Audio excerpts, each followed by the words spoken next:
I want to be Miss Vietnam 2021. Then why are you here? That was the question I asked my 15-year-old student, Nguyễn Hà Thủy Anh, when she walked into my debate club and declared that the reason why she joined debate club was because she wanted to be Miss Vietnam 2021. Now, she thinks she has the full package. She has the height. She's absolutely beautiful and confident, and she loves our country with a passion. But the one thing that stands between her and the title is that 30-second of the interviewing question. And that was why she joined my club. I want to be able to explain and talk to my parents. Ian said that to me. What do you mean by explaining and talking to your parents? Oh, when I was 4 years old, my parents sent me to Hanoi. I was taught to stay as small and invisible as possible so that I don't bother my host family. I don't bother my grandmother. I don't have the privilege to go home every day and talk to my parents and explain and share the joy I have with my parents or with anyone at all. So I hope debate will help me to learn and find my voice. But then the third story, a male student walked into my club, and this is what he told me. I don't want to do anything. I need to be able to scream for help.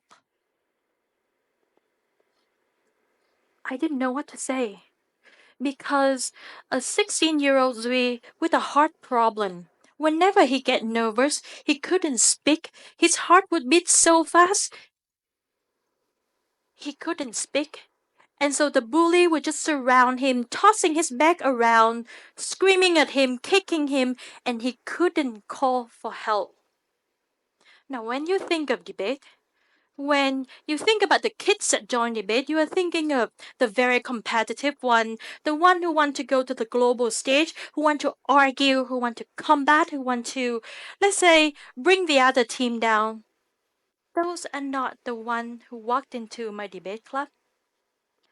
And so I would bring you back to a 16-year-old My-Linh and why she joined debate from the first place.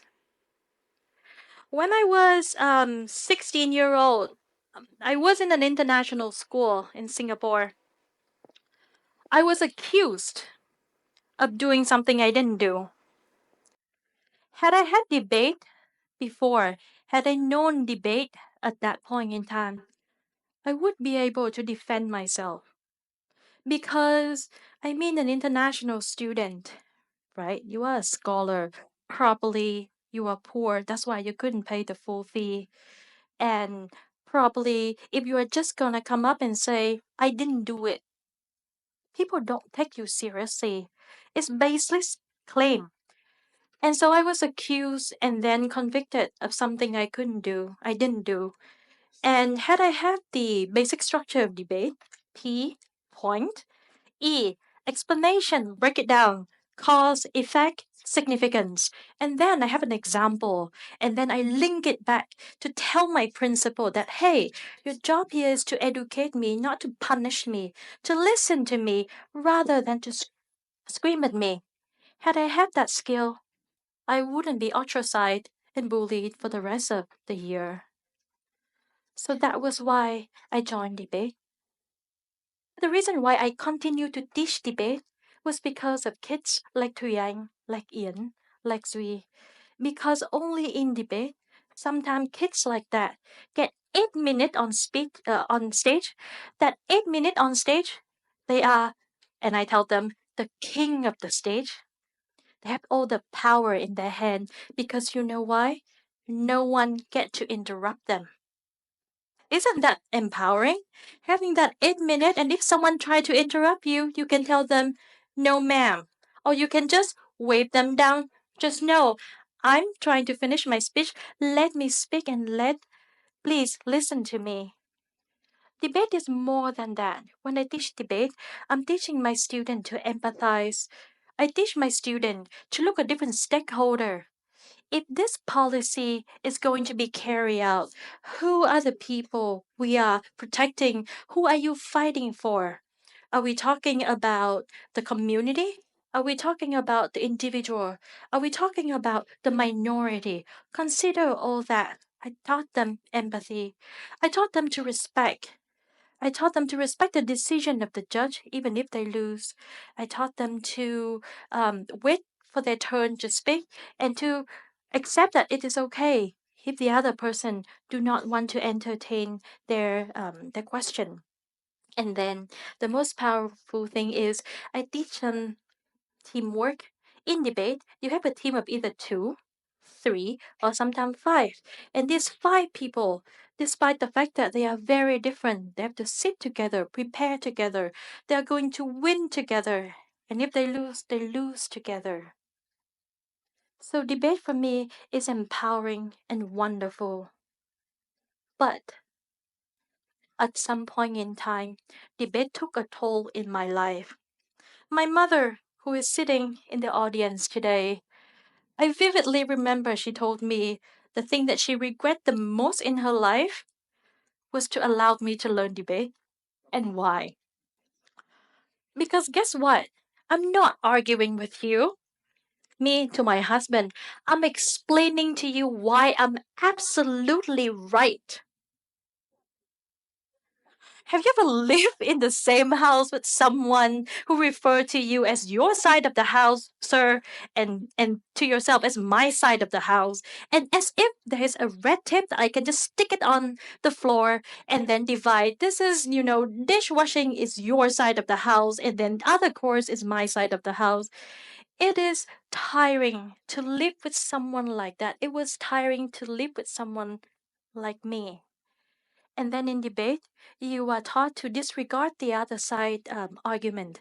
You are taught to focus on the weak point and then just hit it with a hammer and bring it down. And then I see my student when they go into debate and they lose and they lose. You know why? Out of the 44 teams, only one is crowned the champion. And then their parents wonder, why am I investing in international competitions? Why am I sending my kid to the global stage?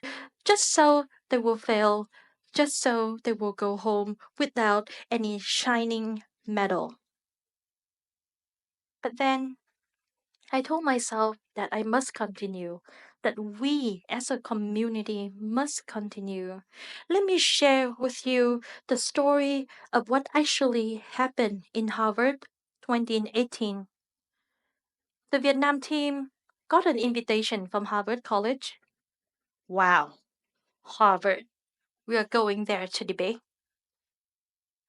It was March, and some of you here have been to Boston before. What's the weather like in Boston in March? Beautiful, shiny, or snowstorm? The latter. Our flight got canceled, so we just flight halfway around the world just so we have to go home. So the team of student and teacher, we took an entire night looking for flights because guess what? No one wanted to fly to Boston. We fly to a nearby city, Atlanta from LA, and then we drive the entire night for 5 hours. When the teacher was driving, the student in the car was practicing. They prepare to go into the battle. Zero mentality of no, we are not getting there. That is the teacher's job. My job is to prepare. And they practice and they practice. And every time I look back and see my student practicing, even though they have 20% chance of making it to the tournament, I drive on. We made it half an hour before the tournament. And in the car, my student was changing into their formal attire from their PJ. Thinking of kids like that, thinking of Zui, the student who was bullied, who One's entire dream was, I want to break into the quarterfinal, and until now, 2 years down the road, he haven't broken yet into any tournament. But what did Zui do? Zui was a TEDx speaker at the Olympia School where he talked about fear. Zui was the top 5 speaker of Vietnam School Debating Championship. Zui gained his voice. He gained his confidence. It is okay now for Zui to stand on stage because his heart is not trying to jump out of his ribcage anymore. Because of students like that, we must continue because we all know that as a society in Vietnam, what we prioritize and what we really treasure is obedience. We are teaching our kids to keep their head down and listen. But when will we listen to our kids? When will we give our kids that 8 full minutes of attention? So here, standing here, I'm asking you for a favor. One, please listen.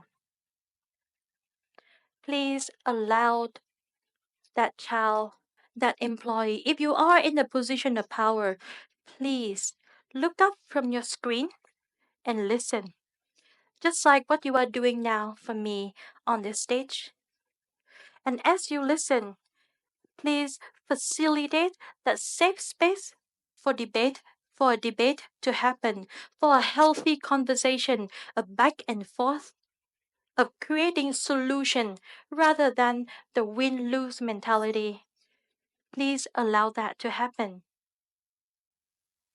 Debate is like going to the gym, but the gym for your brain. Not everyone who goes to the gym must be a bodybuilder. Don't we agree? Yes, but I believe that, and not every waking moment of our life is in the Olympic. What I'm trying to ask of you is to encourage debate and to allow debate to be a part of your everyday life. Thank you.